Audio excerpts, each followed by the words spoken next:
Amém? Marcos capítulo 6, acharam aí? O versículo 45.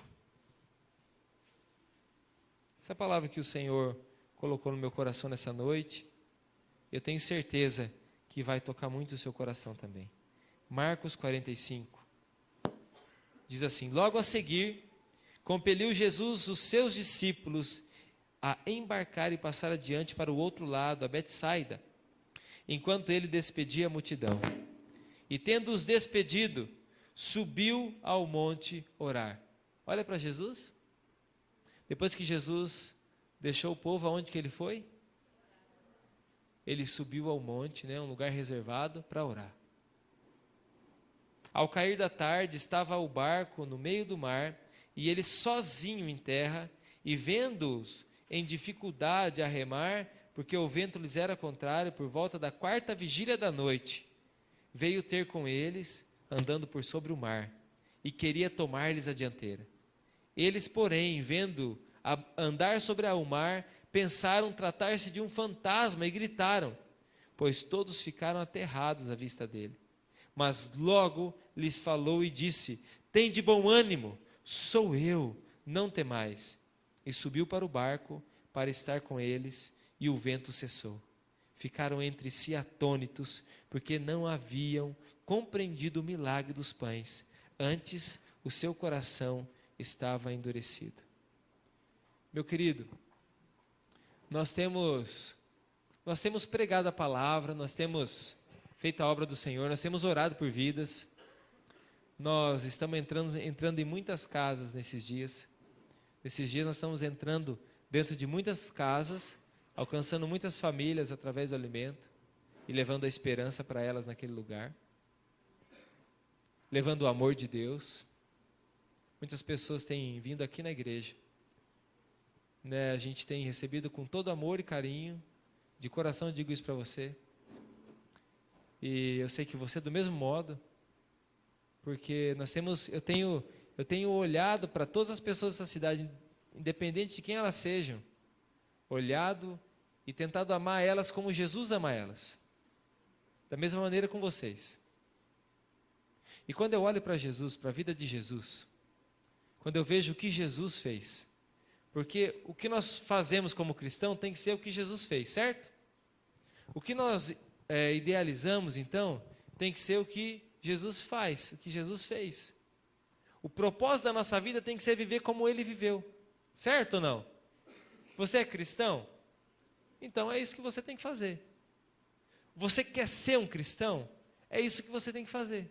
O que Jesus fez, o que Jesus fazia, ou o que Jesus faria no meu lugar. Agora, uma das primeiras coisas que eu vejo nesse texto da palavra de Deus, que gera vida aqui dentro de mim, é ver que Jesus estava com as pessoas, Ele estava ali ajudando as pessoas. Um pouco antes, se você ler um pouquinho antes no capítulo 6, você vai ver o milagre da multiplicação. É aquele texto que a gente leu aqui durante o período de arrecadação de alimento, que Jesus fala, dá para eles o que comer. Falou para os discípulos e dividiram em grupos, os discípulos alimentaram as pessoas, todos se alimentaram e ainda sobrou alimento, ainda sobrou bastante alimento, e é o que tem acontecido com a gente, nós abençoamos já tanta gente, mas tanta gente, e ainda nós temos um monte de alimento, para a glória de Deus. Agora eu percebo que sempre Jesus, depois de um grande movimento, presta atenção no que eu vou dizer, Jesus sempre, depois de um grande movimento, a primeira coisa que Ele faz, é se retirar para buscar a presença do Pai. Nós acabamos de passar por um grande movimento. Essa semana, ela tem sido a primeira semana após esse grande movimento. E o que nós devemos fazer, o que toda a igreja deve fazer, é ir para a presença do Pai e orar. E é por isso que, como pastor, eu estou motivando você a fazer isso, ainda mais, a não baixar a guarda, a continuar buscando a presença do Senhor, a vir na torre de oração, vir aqui buscar a presença do Senhor, a reservar lá um tempo na tua casa, diante lá do seu dia, não sei como que é, ou da sua madrugada, mas reservar um tempo para buscar a presença do Senhor. Senhor, o que o Senhor quer que eu faça? Meus queridos, você enfrenta lutas, eu sei. Você passa por tempestades, eu sei. Como eu enfrento, como todos nós enfrentamos. Momentos difíceis nós enfrentamos sim. Mas o que vai nos fortalecer, presta atenção no que eu vou dizer para você. O que vai te ajudar, o que vai te fortalecer, o que vai mudar a tua realidade, é o quanto você passa na presença de Deus. Sabia? É o quanto você passa na presença de Deus. Quanto mais tempo você passar na presença de Deus, mais direção você vai ter para a tua vida. Mais facilidade para resolver teus problemas você vai ter. Mais direcionamento, luz para o seu caminho, fortaleza ao redor de você. Por isso que quando a pessoa vem aqui na torre de oração, eu sei que muitos viveram aqui esse tempo aqui já na torre durante esse mês. Por isso que tem horários ali de manhãzinha ou mais tarde. Mesmo seja para você passar aqui 15 minutos. Mas você passar aqui 15 minutos buscando a presença do Senhor. Se derramando na presença do Senhor, chorando na presença do Senhor. Ouvindo a voz dele, o que Ele tem para você. E além de ouvir, obedecer. Fala comigo, obedecer. Jesus estava na presença do Pai. E quando Ele estava na presença do Pai, algumas coisas acontecem. Quando você está na presença do Senhor, algumas coisas acontecem. Surpresas acontecem. O Senhor começa a mover as coisas. Sabia que o Senhor não está parado? Sabia que o Senhor não está morto numa cruz, pregado lá? Sabia que o Senhor não está engessado? O Senhor não está parado, o Senhor não está paralisado. O Espírito Santo se move. Sabia? A Bíblia diz que o Espírito se move, é como um vento. E o Senhor vai te levando. O Senhor vai te conduzindo.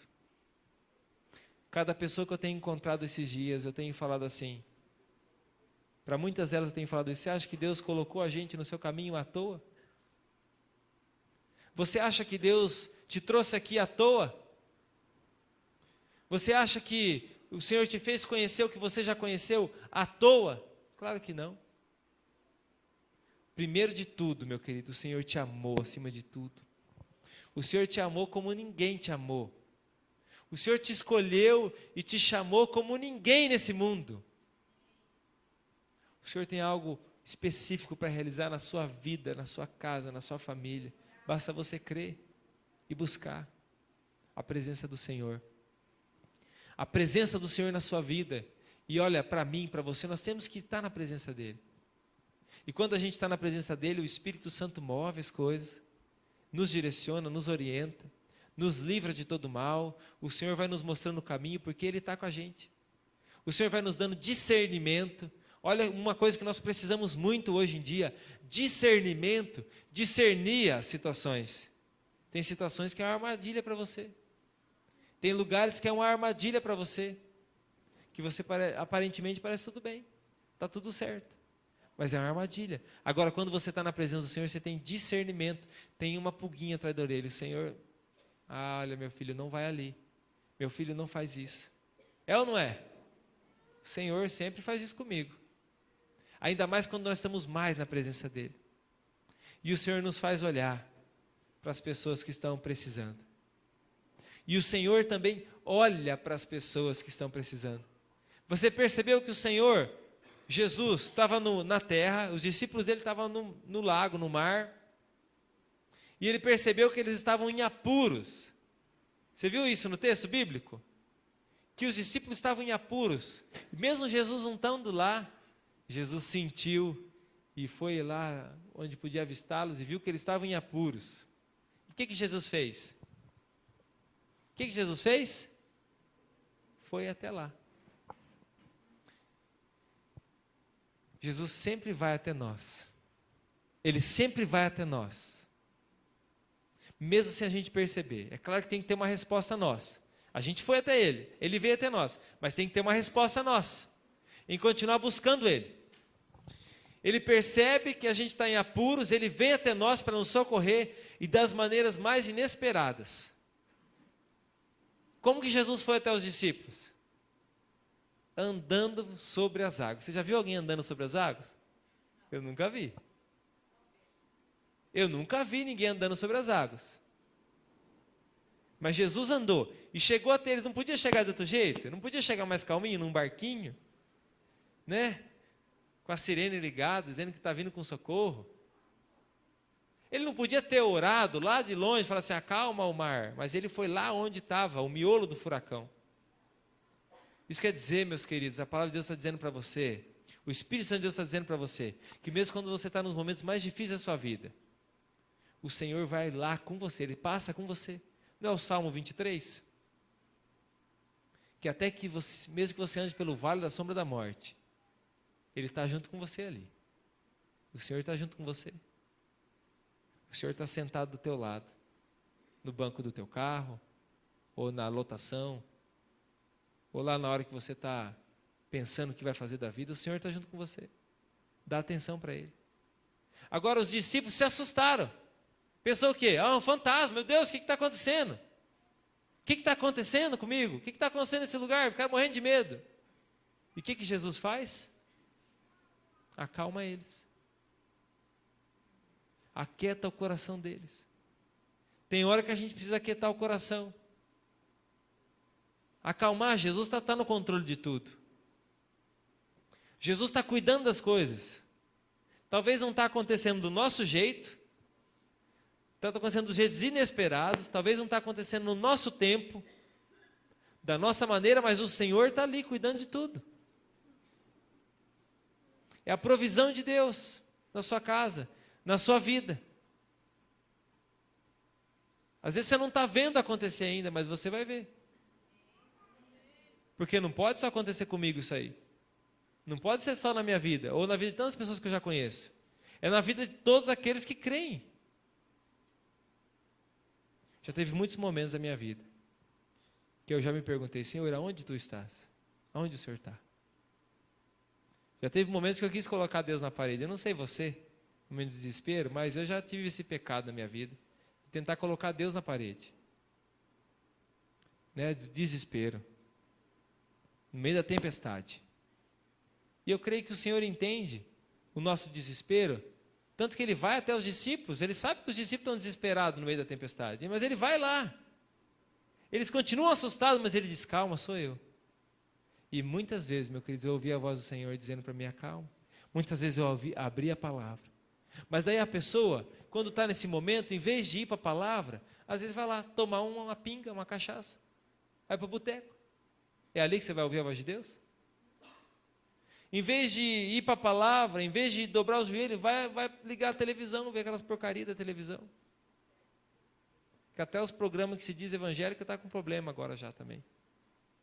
Esses dias eu liguei no tal do Moisés lá. Falei, meu Deus do céu. Será que é um filme pornográfico de Moisés? Que esse aqui, na minha época que eu não era convertido, eu nunca tinha visto. Pelo amor de Deus. Aí você vai lá, você acha que lá vai se edificar. Você acha que ali vai edificar a sua vida. Você vai ouvir a voz de Deus? Não vai ouvir a voz de Deus. Agora, a Bíblia diz, se você se humilhar, se você o buscar, se você orar, se você se converter dos seus maus caminhos, Ele vai ouvir. E Ele vai vir. Ele vai sarar a tua terra. E é assim que o Senhor tem feito. Eu tenho visto na sua vida, na vida de muitas pessoas isso acontecer. Eu tenho ouvido na vida de muitas pessoas acontecer. Eu tenho vivido isso na minha vida. Eu não ousaria falar isso para você aqui se isso não tivesse vivido na minha vida. E o Senhor vem, aquieta nosso coração e fala para você assim, ó, coragem! Coragem! Tem hora que a gente precisa dessa coragem. Estamos no meio do problema, está com dificuldade, mas a gente fica morrendo de medo. Não vai resolver nada. Pegamos as fugas para lá e para cá. A gente precisa ter coragem. Coragem para assumir Jesus. Você está entendendo? Você tem que ter coragem. A minha vontade era pegar as pessoas que vão ser batizadas, colocar em cima do caminhão da Defesa Civil, né, dos bombeiros, e fazer um desfile com eles na cidade. Falar assim, esses aqui são cristãos agora. Esses aqui são igual Jesus. O que vocês acham dessa ideia? Hã? Esses aqui, são vencedores, são igual Jesus. São um exemplo. Mas daí alguns falam assim, pastor, eu não tenho coragem. Nós precisamos ter coragem de ter Jesus no peito, meu querido. Nós precisamos ter coragem para falar de Jesus. Nós precisamos ter coragem para assumir quem nós somos. Nós precisamos ter coragem para vir orar, para buscar a Deus. Nós precisamos ter coragem para dizer para as pessoas, não, eu vou para a igreja, eu sou um cristão, eu amo Jesus. Eu vou na célula, e até coragem para dizer assim, ó, você vai também, mesmo que você não queira, um dia você vai. Nós falamos isso aí na escola de discípulos tempo atrás, semana passada. Eu também não queria Jesus. Eu também não queria vir para a igreja. Eu também tinha vergonha de Jesus muito tempo. Eu também tinha a minha tradição que me prendia. Mas um dia eu rompi com ela. Um dia eu tive que criar vergonha na cara. Um dia eu tive que assumir quem eu era como cristão. Mesmo que um dia eu não quisesse ouvir. Meu querido, eu não queria ouvir sobre Jesus. Eu queria aproveitar minha vida. Mas eu estava perdendo ela. Agora você tem que ter coragem para permanecer. Perseverança. Perseverança, fala comigo, perseverança. É aí que acontece. E eu quero terminar dizendo para você. Olha o último versículo que a gente leu, versículo 52. Porque não haviam compreendido o milagre dos pães. Antes o seu coração estava endurecido. Meu querido, eles ainda estavam no barco, passando a tempestade, viveram com Jesus, e eles ainda não tinham entendido como que tinha acontecido tudo aquilo, eles não estavam nem acreditando no que Jesus tinha feito. Eles não tinham compreendido porque o coração deles estava endurecido ainda. Faltava obediência. O que endurece o nosso coração é a desobediência. Faltava obediência no coração deles diante de Deus. Então, isso que eu quero dizer para você, uma palavra do Espírito Santo para a tua vida. Se você, mesmo tendo coragem, mesmo buscando a Deus, dobrando o teu joelho, ou tendo uma rotina de vida com Deus, mas se você não obedecer a Deus, isso aí não vai funcionar nada na sua vida. É igual um motor sem gasolina. É igual um carro que não tem combustível. Não vai andar, não adianta ter o carro. Não vai andar se não tem o combustível. Se não tiver a obediência, se o seu coração não tiver preparado para receber a palavra, para viver a palavra. Agora, como que a gente prepara o nosso coração? Obedecendo. Abrindo ele para o Senhor. É isso que o Senhor quer de mim? Então é isso que eu vou fazer. É isso que eu tenho que ser como um cristão? Chega a pergunta para o teu líder de célula, o que eu tenho que ser como um cristão?